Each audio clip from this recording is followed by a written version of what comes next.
Hello. ആ ആ ആ അപ്പൊ നാളെ ഞായറാഴ്ച അല്ലയോ? നാളെ ഒരു 10 മണിയാകുമ്പോ ഞങ്ങൾ അങ്ങോട്ട് വരാം. ആ ഇല്ല, ഞങ്ങൾ രണ്ടുപേരെ കാണത്തുള്ളൂ. ആ ശരി ശരി. ആരാണ് വിളിച്ചേ? എടാ മോനെ, ആ ബ്രോക്കർ ഇല്ലേ, അയാള് വിളിച്ചതാ. നാളെ നമ്മളൊരു 10 മണിയാകുമ്പോ അങ്ങോട്ട് ചെല്ലാന്ന് പറഞ്ഞേ.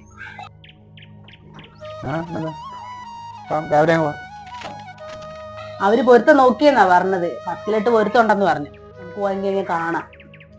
ഇനിയിപ്പോ വെച്ച് താമസിപ്പിക്കണ്ടല്ലോ. എവിടെ പോവാ രണ്ടുപേരും കൂടെ? അമ്മേ, കഴിഞ്ഞ ദിവസം ആ കുമരത്തുനിന്ന് വന്നൊരു ആലോചനയുടെ കാര്യം പറഞ്ഞില്ലായിരുന്നു, പെണ്ണിനെ കാണാൻ പോകേണ്ട കാര്യം പറഞ്ഞില്ലായിരുന്നോ? അപ്പൊ അത് നാളെ പോകാന്ന് പറഞ്ഞു. നാളെ ആകുമ്പോ എല്ലാവർക്കും അവധിയല്ലേ, നാളെ പോകാന്ന് ഓർത്തിരിക്കുക. ചെറുക്കന്റെയും പെണ്ണിന്റെയും പൊരുത്തം നോക്കുന്ന പിന്നെ അങ്ങനെ പറഞ്ഞു. നിനക്ക് ഇവിടെ സന്തോഷമായിട്ട് കഴിയണോ?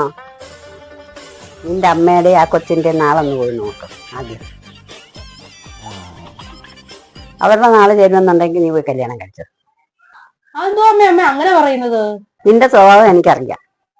വരുന്ന കൊച്ചിനെ എന്തിനാ സമാധാനക്കേട് വരുത്തുന്നത്?